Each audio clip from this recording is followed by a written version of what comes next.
So good morning, everybody. So long story short, let's get started today, guys. We're a little bit late, but I think that we have a lot of good content today. So just to like go back and say, hey, like what's happening for today? This really interesting thing happened where I'm looking for like events to go to, and I'm looking for speakers, and I'm looking for coaches, and I'm just looking for different things, right? I want to be networked in with the community, and I see that there's this person speaking about LinkedIn, right? And I'm like, oh, I'm trying to break into LinkedIn because I've got like 5,000 LinkedIn people, right? I'm connected to all these people, and I've never really like met any of them, and I've never done business with any of them other than the people that I already know that I just happen to be connected with on LinkedIn. So I was like, I got to get part of this. Then it happens that I have a meeting, so I can't go to the event that I RSVP'd to and everything. And so I reached out to the event speaker and I said, hey, sorry I missed your event, but I'd really like to connect with you, right? And so she gave me like 30 minutes, said, hey, I'll give you some of my time. I'll just kind of go over what I presented here today. And I said, great. So we get on our Zoom meeting, and no joke, she had just got off of a meeting with one of my bosses and his whole team at New York Life. So she had spent an hour at New York Life just previously to like the first time we ever got introduced to each other. And so I'm like, okay, this is definitely like, we're going down the right path here. This is confirmation. And so we had a great time. I learned a lot, and I just was like, hey, Amy, you got to get involved with Heart of Business. You got to be here. You got to learn from other people, and you've got so much stuff to share. Please come help us.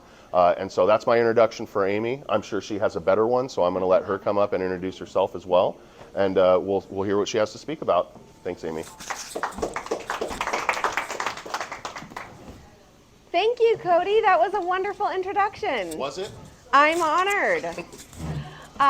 So while that was mostly about our LinkedIn stuff, I was not prepared to talk about LinkedIn today.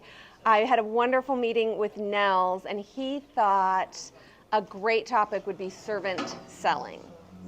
So that is what I planned for today. And anyone that wants some tips on LinkedIn can connect with me, and I'm happy to meet with you one-on-one. So a little bit about me. I've been a sales and leadership coach for about 9 years. I've been with the company that I'm with now, Southwestern Consulting, since the year 2000. I am a published author. In a past life, I was a top-selling real estate agent, and this book was written specifically for people in the real estate field. Get off the cash flow roller coaster, because that roller coaster is the number one problem that people would come to me and ask me to help them solve, right? That they'd have a ton of business and then no business. So as it turns out, what I learned is that problem is not unique to real estate agents. That problem, that roller coaster, is pretty much universal to anybody, any entrepreneur, any business owner, anybody in sales.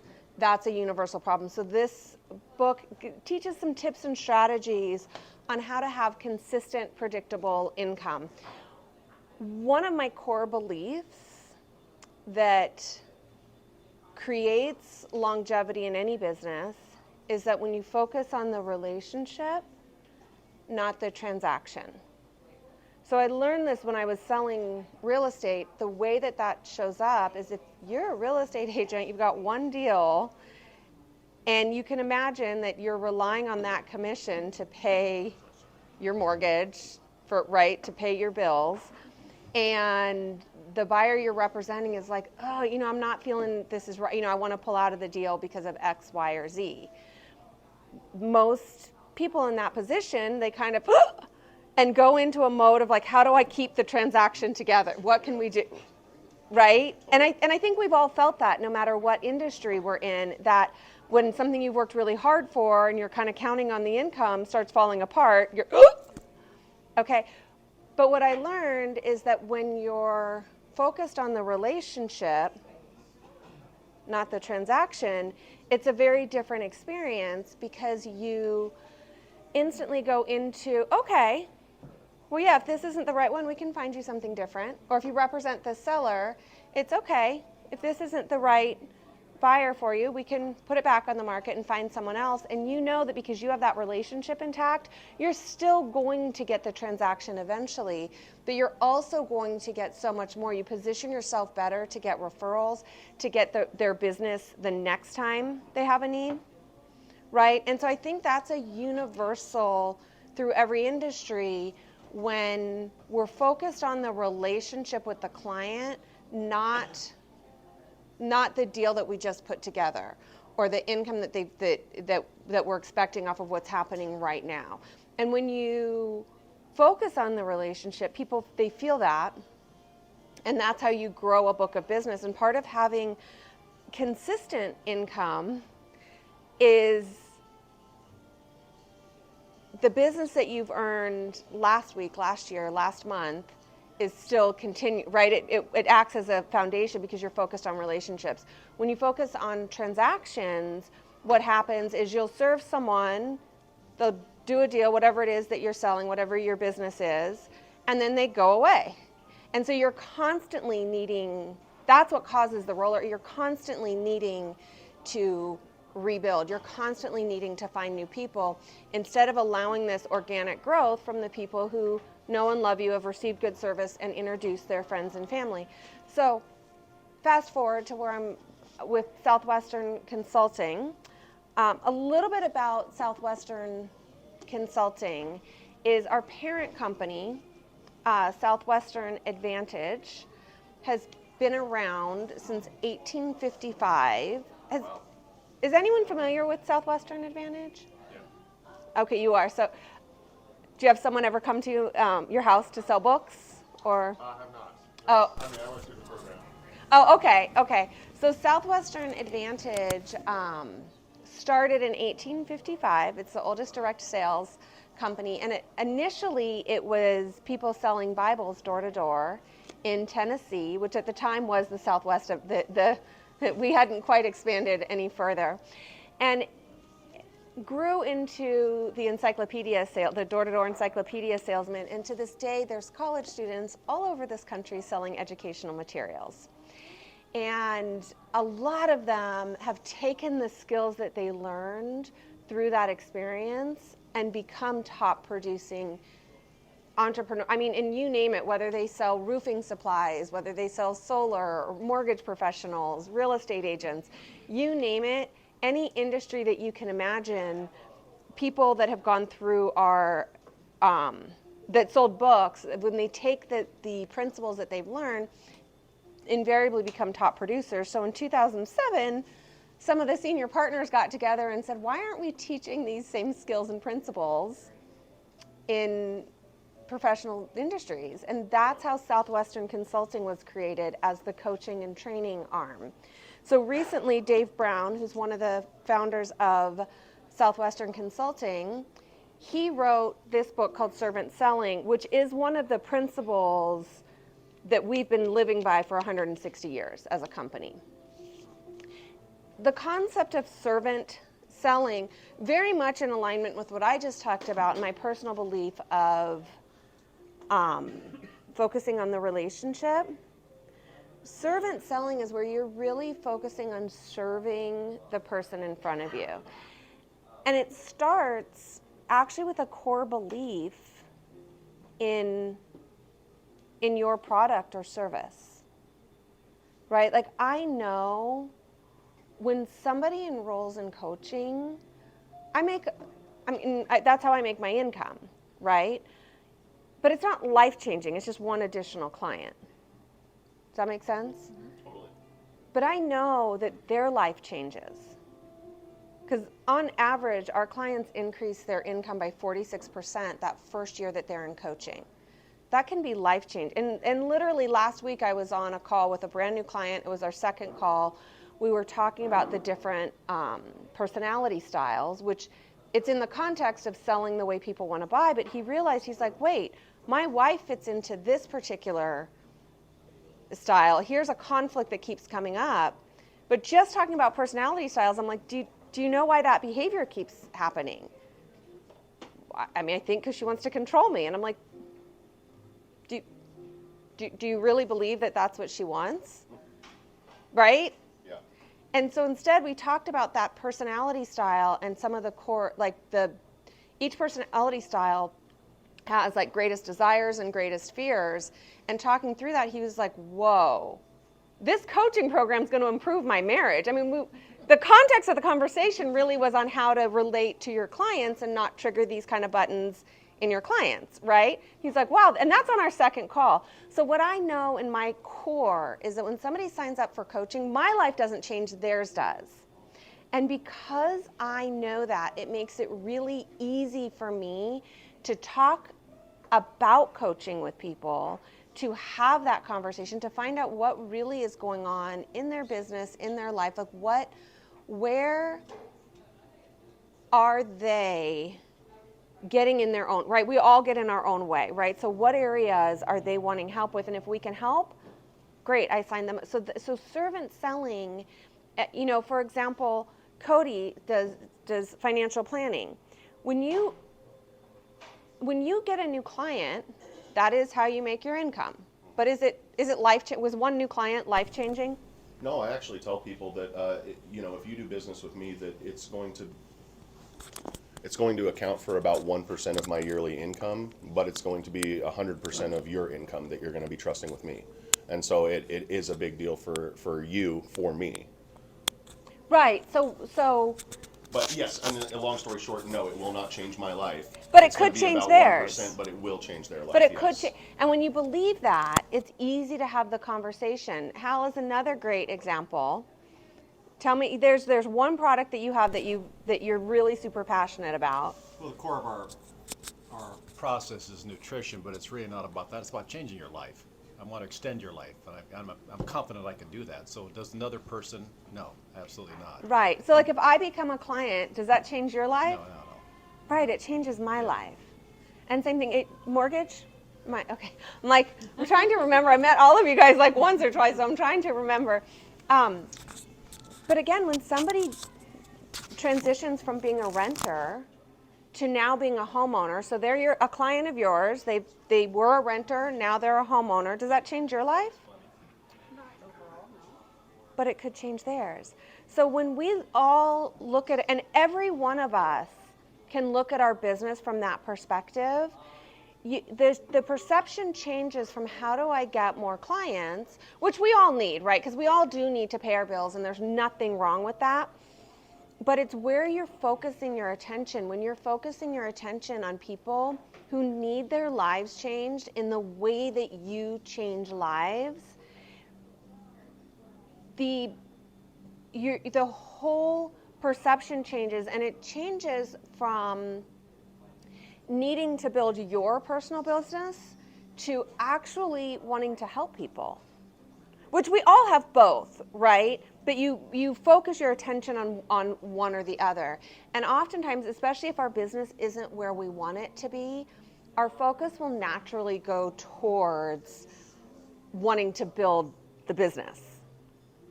But that's not servant selling. Servant selling is when you focus on just wanting to help people and to change their lives in the way, and this is every business. If I become a client of yours, that means I'm getting married, right? Okay. I'm trying to remember everyone's businesses. Thank you. So if I get married, does that change your life? Not so much. Right. You will make some income, right? If I go up to the hitching post. Okay. So whose life gets changed? Well, theirs does. Majorly. Majorly. Like, do we all agree that's kind of a big... Yeah.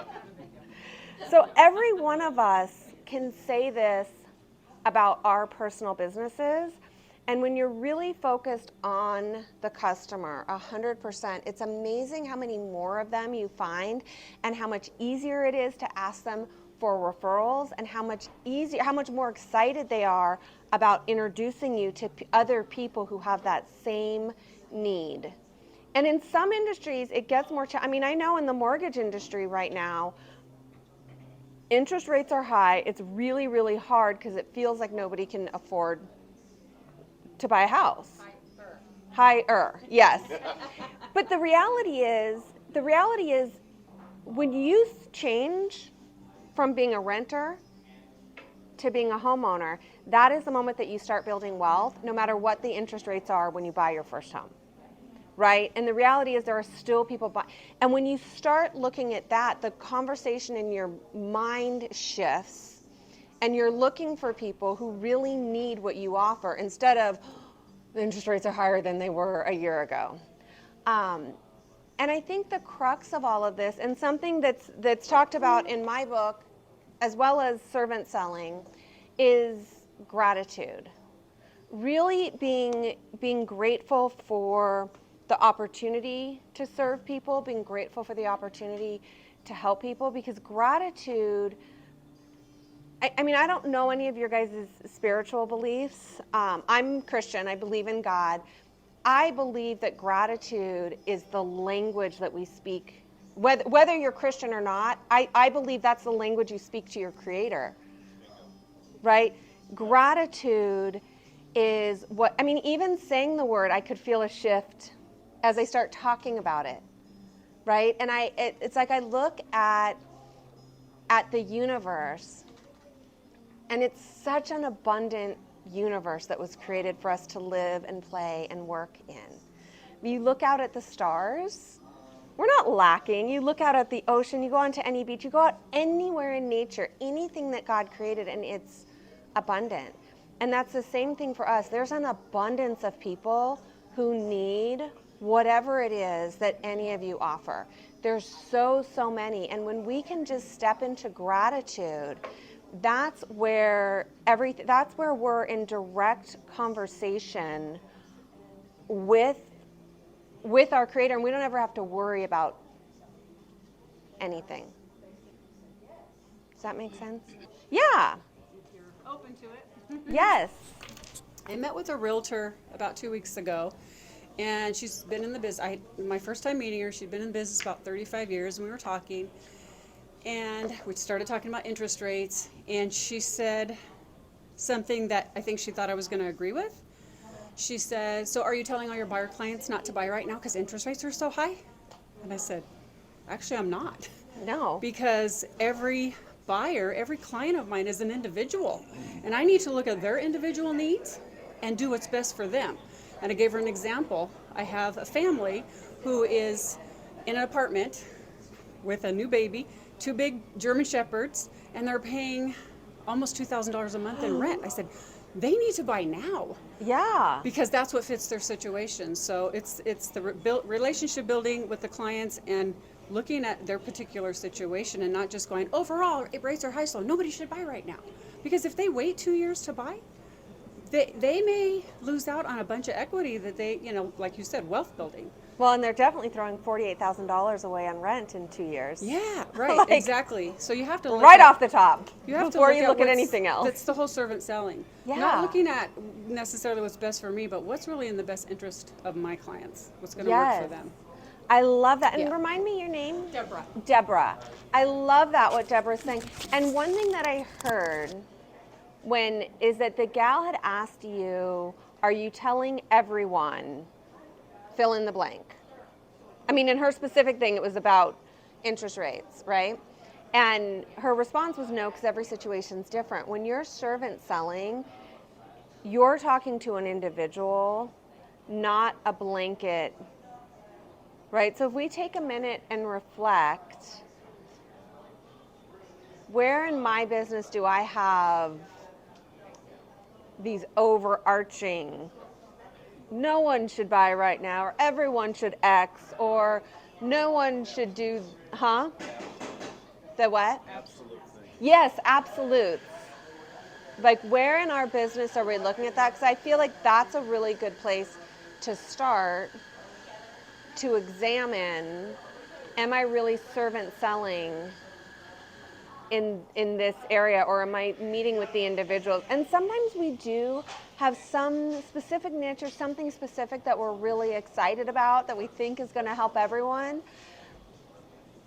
Those are the areas to really look at and go, it might really be a great product, and it might really help large amount. I mean, and I'm guilty of it myself, right? I mean, I have a coach. I've had a coach for many years. I can't imagine ever not having a coach.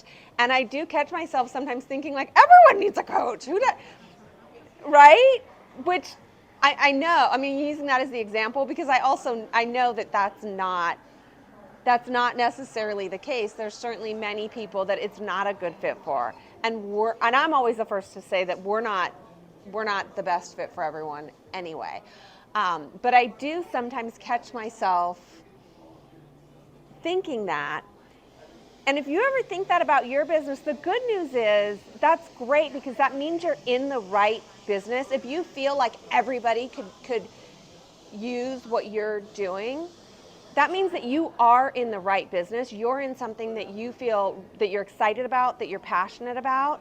That's great news. And then just tone it down a bit, because it's not for everyone. Nothing's for right? But if you do catch yourself feeling that way, that is a good sign. How many people in here played sports growing up? Huh? Only a little? Okay. What sports did you play? I ran cross country, track. I love it. Wrestling. Wrestling, soccer. We had a lovely conversation. Huh? Water polo. Golf, tennis. Okay. Football. Football. American football or Yeah. football? Oh, well, at a time. Yeah. I just had to give a nod. That's funny. American football. I knew You the answer. I just had to. Yeah. Football. I know, because you You said mean I don't look like a guy who can run for 90 minutes? football or football. Okay. So if you had to add up all of the hours that you spent practicing, whether at home or at school, down in your basement on the off season, how many hours would that add up to? Lots. Hundreds? Thousands. Deborah says thousands of hours. So if you had shown up on game day and told your coach, yeah, I'm not going to practice, I'm good. I mean, I've run however many miles I'm like in my day, I'm good, I don't need to practice. What would your coach have said? You're an idiot. You're an idiot. You're done. His coach is friendlier than yours, but the message is the same, right? So now imagine some miracle of miracles, they have to let you play. What would the impact have been if you didn't practice, they let you on the field, what would the impact of that decision have been on your performance? And how would that have impacted your team? Probably worse than it would impact an individual. Yeah. So if we're really being honest with ourselves, how many of us do that in our business? We show up in front of a client, we don't really have a script, we don't really have just showing up on game day without doing any practice runs ahead of time. And it's interesting because this is our livelihood. I mean, we know this when it's sports growing up, we'll practice, but no, this is our livelihood. And we're not spending a lot of time behind the scenes practicing. And then I want you to think about, what is that costing you? And what is the impact of that on your team? And when I'm talking about your team, I'm talking about your clients, about your prospects, the people sitting in front of you. So if you're in an industry where you really feel that what you're offering can significantly change people's lives, can really benefit them, but you haven't taken the time to practice and rehearse and run through how you articulate the benefits or what questions you ask to uncover the need and to create that sense of urgency, when you're not practicing how to get in front of more people, are you really serving them at the highest level possible? I agree. Most people are just selfish enough just to want what they can get as opposed to anything else. Right. Which is why, I've always felt that it was my responsibility, and this is why I'm so passionate about being a top producer myself and helping other people become top producers. I actually feel a moral responsibility to present my offering in front of as many people as possible because I know it can be life changing. And I know that there's people who are praying for what I do, right? For the help that we offer. In every single one of your industries, that there's people that are there's people who are really in pain who are praying for the exact kind of help that you offer. So when you really understand servant selling, when it shifts from I just need to pay my bills or I want to make X number of dollars to I want to help as many people as possible, it's amazing how much your income can literally double and triple just by making that one shift, by not focusing on that, but really understanding that it's our moral responsibility. And that brings me to something that comes up a lot, which is motivation. How many of us know someone who maybe actually does practice what they're going to say? You know, they're really good at articulating their value. They're really good at all of those skills.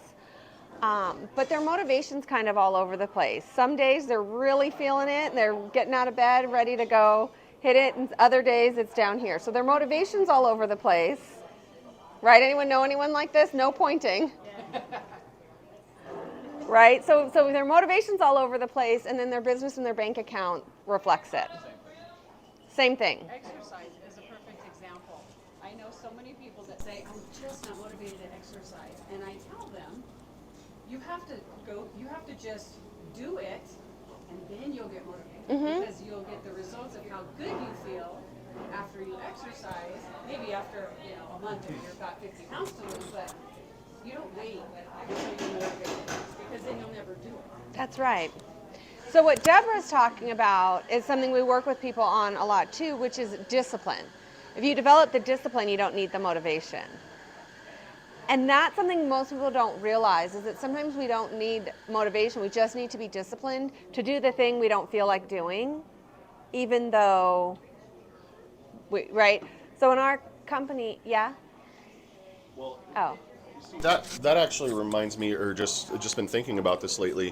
When somebody is very disciplined, when there's someone who goes to the gym, when there's somebody who is prepared when they come in, we all recognize that.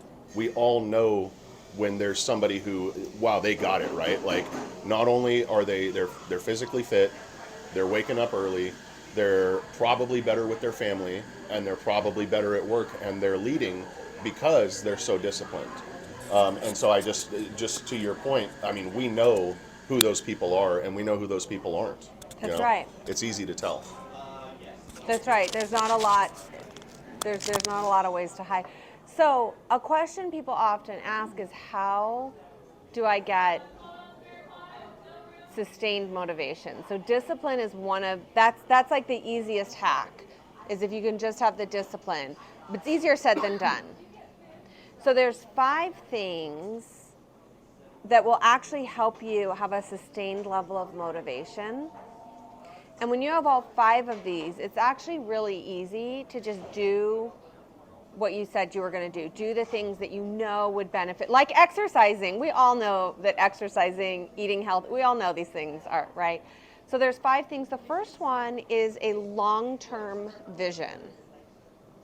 So this is different than your goals. This is who you want to become. We often set goals based on what we want to have, right? And then sometimes we think about, what do I need to do to get these things I want to have? And very rarely do people think about, who do I need to be? So a long-term vision is and honestly, if you want to achieve your goals, you need to think about, who do I need to become? Because that person naturally does these things, and then all the goodies follow, right? It's be, do, have is the order of the universe. We're human beings, not human havings. That's good. We're not even human doings. We're human beings. Be is where. Who do you want to be?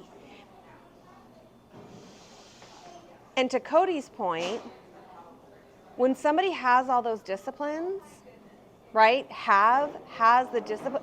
They walk in and you know because of who they are being. You recognize a disciplined person because of who they are. You feel it in everything that they exude. How they carry themselves, how they walk, how they speak, how they lock eyes and engage. You recognize all of these qualities in people, even if you're not consciously aware that you feel it. We're human beings. So a long-term vision has to do with who do I want, what is the woman that I want to be in 10 years? Right? I'm going to turn 50 this April. So 10 years from now, I'll be approaching my 60th birthday. A lot of women approaching 60 are old, right? And then there's a lot who aren't. There's a lot of women, right? I mean, I don't know how old you are, but you're young and vibrant. You're not, 75. right? So at 75, you can still be energetic, vibrant, youthful, I guess might be the right, but you can be youthful and vibrant. So when I look 10 years into the future, who do I want to be? Do I want to be a fat slob because I haven't been eating properly? And do I want to have low energy because I don't work out? Or do I want to be a young, vibrant woman? So having that long-term vision, not who am I today, but who am I becoming? That's your vision. So based on your long-term vision, you can set short-term goals to achieve that vision. And also, who do I want to be in my business? Who do I want to be in my relationships? What kind of mom do I want to be? Maybe I'll be a grandmother by then, right? Like that's your vision and then you set short-term goals. So that's the second thing, a long-term vision, short-term goals. The third is really important. That is a purpose that's bigger than your paycheck. Because purpose-driven people are on fire. Purpose-driven people are alive. So long-term vision, short-term goals, a purpose bigger than a paycheck, an attitude of gratitude, and really good self-talk. Because guess what, team? Our self-talk naturally goes negative. Think about some of the things that you say to yourself that you would A, never say to another human being, and B, never accept another human being saying to you. Think about how many times if you've ever told yourself, oh, you're such a loser, why do you always do this? Or, right, like some of the things that we say to ourselves, about ourselves, are not very pretty. And we need to get into the habit of not. Stop it. Knock it off. Stop. Anyone heard the phrase knock it off? It's a combination of stop it and knock it off. Knock it off. We need to knock it off with that negative self-talk. But our self-talk does naturally go negative. And what happens too is we tell ourselves these lies. We call them rationalizations. So we tell ourselves these things that are rational sounding lies that we believe to be true. We make excuses for why we're not exercising, why we're not eating what we should, why we don't get up early enough. Rational sounding lies, or if we've ever said this one, this is a personal favorite of mine, because this one, most people don't actually recognize this as a limiting belief. Anyone ever said, I just don't have enough time? This one's insidious. It is so contagious. People believe it. So many people believe it that we don't recognize it as a rational sounding lie. I don't have enough time. It feels true. But the reality, look at anybody who's achieving more than you. Do they have more hours in the day? That's really what we're saying. This person can do more because they have 30 hours a day. I only have 24. When we say I don't have enough time, or they have 8 days in the week, I only have 7 in my week. So when we say it like that, we recognize, well, that's not right. We all have the same number of hours. It's a great equalizer, right? If you were to say I don't have enough money, that's also often a lie, but somebody has more money than you, somebody has less than you. time, we all have the same amount of time. So if you think that you don't have enough time to do some of the things that other people are doing, you're saying they have more hours in the day, right? So it's not that we don't have enough time, it's how we're choosing to spend our time. And we definitely all have different constraints on our time. But guys, there's so many things that we do that we could automate, that we could delegate, that we can eliminate.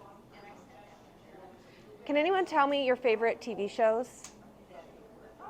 What's your favorite? Do you have a favorite? I don't watch TV. I love it. So this is a trick question, so we're going to pretend you didn't answer. Anyone else have any?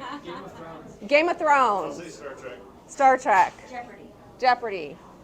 My kids decide what we watch, so it's MASH. MASH. Okay. My Any 3-year-old other? And it watches doesn't have to be MASH. TV, Netflix. Anyone have any other favorite shows? Special Forces is pretty good. Okay. Oh, The Rookie. Okay, The Rookie. Yeah. Anyone else? If it ever comes back on. You probably don't watch TV either. Well, we just started watching a series called, I'm not a TV guy, we found through my son, a series called Suits. Ooh, yes. Yes. We're just exploring that. Watch out. That one can be addictive. Don't ask me how I know. So basically, what I was really asking and what you guys all just told me is that you have more time than you realize. Right? If we can watch Suits or Game of Thrones, we have more time. It's just how we're allocating it. Because the next thing we like to say when we talk about how we don't have is like, oh, well, I have 3 kids, or I have this much of a, right? We start filling it in with things that, obviously I'm not saying don't feed your kids. So with that legitimately, but if you're spending any time on Facebook, on Netflix, on any of these things that we all know are not to our benefit, we have time. We have time that we're not utilizing at the highest level. You guys want to do a quick little exercise to add a little more energy? Don't worry, I'm not going to ask you to stand up and do jumping jacks. So I say we should all do it. you want to do? Let's all do it. Whatever it is. While you do jumping jacks, we're going to do. Okay. So everyone's going to have to learn to overcome an objection until I do, and I'm going to do jumping jacks until they're all done, right? We're not going to do that. I had something different in mind that actually to show the power of momentum. So that's another thing in order to have more business. Understanding the power of momentum, because when you start getting into habits, whether it's working out, whether it's making prospecting calls, whether it's having one-on-ones every single week, showing up to meetings like this, when you start creating momentum, things just flow naturally. Like it's really easy to keep it going, right? So I'm gonna say a word, you're gonna repeat it, and then I'll say another. So the 2 words are coast, silk. So I'll say coast, you say coast. I say silk, you say silk, okay? We're going to say it 3 times. Okay, coast. Coast. Silk. Silk. Coast. Coast. Silk. Silk. Coast. Coast. Silk. Silk. What do you put in a toaster? Bread. Bread. Yes. But what made us want to say toast? That's the power of, Repetition. yeah, that's the power of momentum. Once you start something, you want to keep going, right? And you've been saying, right? So do you want to know how much I believe in the power of momentum? You guys want to know how much I believe? I think I can get some of you guys twice. You want to try me? Yes. Okay, let's go. Coast. Coast. Silk. Silk. Coast. Coast. Silk. Silk. Coast. Coast. Silk. Silk. What do cows drink? Water. Who in here almost said bread? It crossed my mind. I know it. I could almost hear her thinking, bread, bread, bread. I'm just teasing you. But you guys, thanks for playing because that was fun. Anybody have... I only won that because my daughter's been doing that to me all week. That exact thing, so. I love I it. had practiced previously multiple times. We were all thinking Everyone was thinking milk. A couple people were thinking bread. If I do this in a big enough group, somebody always shouts out bread, and it's hilarious. What do cows drink? Bread! It's like, oh, you were really committed to winning this one, weren't you? You weren't even paying attention. Is that what you were thinking? Is that why you were so quiet? I said no. I know. There is That's why Mike ran away, because he would have been the one. bread. It's hilarious when someone says bread to what a cow's drink. But it does show the point, right, of the power of momentum. So does anyone have any questions, comments, rude remarks? I want to reinforce into this. Having spent many years in finance, oftentimes people would say, whatever business they're in, first of all, they may not be in the right business. That's the first thing you had to overcome. But the second thing was, everybody thinks, well, I'm not growing, I'm not enough customer, whatever it is. So they think I need to work harder, instead of thinking I need to be a better version of myself. And I can always tell somebody's level of income capacity based upon their ability to be teachable, and if they want to get out of the way. And if you don't do that, that's the first thing I would do. And I did that for decades, helping people get past that. So if you want to get to the next level, you absolutely have to get out of the way, and that's a coach. Yeah. And you help. If you want to change somebody, you don't change their habits, you change their paradigm. That's right. Help them see themselves differently. And until you get past that, a paradigm shift would be like when you have a child and they hand you your baby and you're a parent. That's a paradigm shift. Yeah. You graduate with your MBA, whatever, that's a paradigm shift. You buy your home, that's a paradigm shift. So unless you get to that, I think we're taking the same drug here. That's right. Well, and there's something interesting that in our coaches training, there's something that we're taught, which is that your thoughts create your beliefs inform your actions, and your actions inform your results. In that order. And so what you're talking about is at their core, their thoughts and their beliefs. And a process that we sometimes take people through when they're not getting a result that they want. And oftentimes people do think that they need to work harder. Most of us don't need to work any harder. If you're putting in a full-time effort, you probably don't need to work harder. In fact, you might need to work easy, you might need to just take a step back and to chill out a little bit and not work quite as hard, which is interesting because it is when you grow into the person where it's easy. But I always, when somebody's not getting a result and they share a belief, right, I always take them through that to go, okay, what is it what thought is creating that belief? And then kind of walk through it. And then, okay, when you believe that, or our beliefs then, there's one more in there. Our thoughts and beliefs is one, it creates our feelings, right? When you believe that, how does that feel?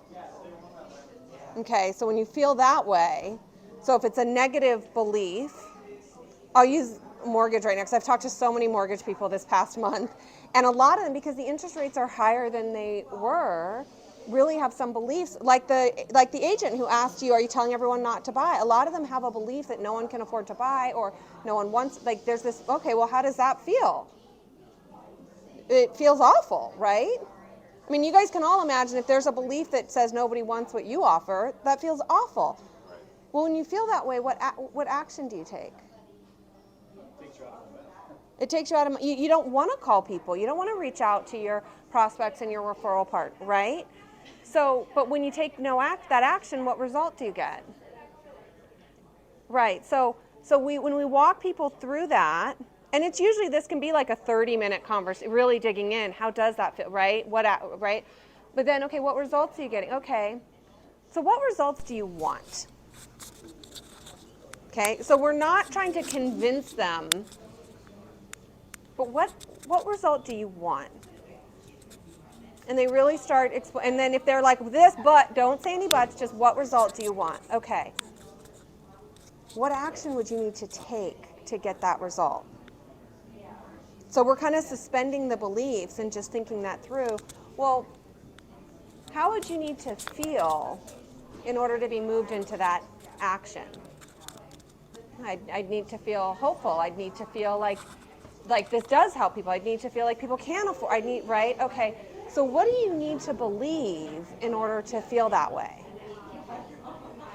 And then you can start helping them work through it, and it's their words, not mine. And sometimes they surprise me. Sometimes I'm on one track thinking, oh, you need to believe X in order to feel Z. And in reality, they need to believe Y, right? Because they know, I don't know. What do you need to believe in order to feel that way? Right. Oh, well, I need to believe that there are tons of people that can afford a house right now. I need to believe that renting is the worst financial decision. I need to believe that there's some people who need to buy. I need to believe, I mean, and you can go through the list and it's like, okay, what is stopping you from believing that? And it, like Hal was talking about, it changes the paradigm. And this is any time that someone's not getting a result, right? What do you believe? How does that make you feel? When you feel that way, what action are you taking? Okay, what result do you want? What action would you need? Would you need to feel to take that action? What belief? Who had their hand up? You know, it's funny that you use that example. On Tuesday, so I teach financial literacy at the high school in Rathdrum, and I had my students, and we were talking about budgeting, and we were talking about renting versus owning. And a lot of them were actually like, I don't care, I'll just rent a house, it doesn't really matter to me. And I said, okay, you guys, a lot of you live in houses right now. 10 years ago, when your parents bought the house, how much was the house worth compared then than it is now? And all of them were like, it's like double or triple the price that it was now. And I said, okay, so you would rather give your money away to somebody else and rent for years at a time than to double your money over a certain amount of time? And these guys are like, oh my gosh, we want to buy houses. And they're 16 years old. I love it. So it just happened to be that same example. I know a great lender to introduce them to in 2 years when they can. 16-year-olds can't buy houses, right? They need to be 18. I mean, I'm kind of joking because I'm talking about high school. Any other questions, comments, rude remarks? No, okay. Not rude. Oh, I mean, I'm hoping no one's ever taken me up on that, so I feel safe offering that as an option. When you were talking about the behavior and the beliefs, the feelings, and the actions, it made me think about Romans 5, 3 through 5, that talks about when we go through trials. Yes. That develops endurance, and that in turn develops strength of character, and that strength of character helps us develop hope. I love it. And that's just awesome. It's perfect. It's amazing. So again, I don't know anyone else's religious beliefs, but the Bible is actually one of the best personal development and business development books out there. I mean, there's so much good stuff in there where you're like, wait, that's how I know it's true, right? You're like, well, if this is in the Bible.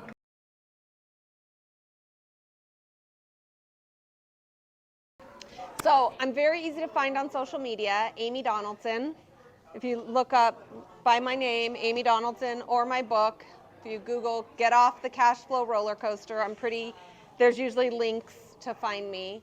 My phone number is also everywhere, 503-635-1982. It is 503, not 509. I hail from the Portland area.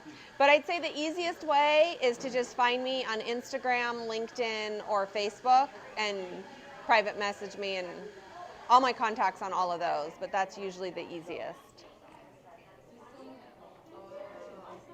Awesome.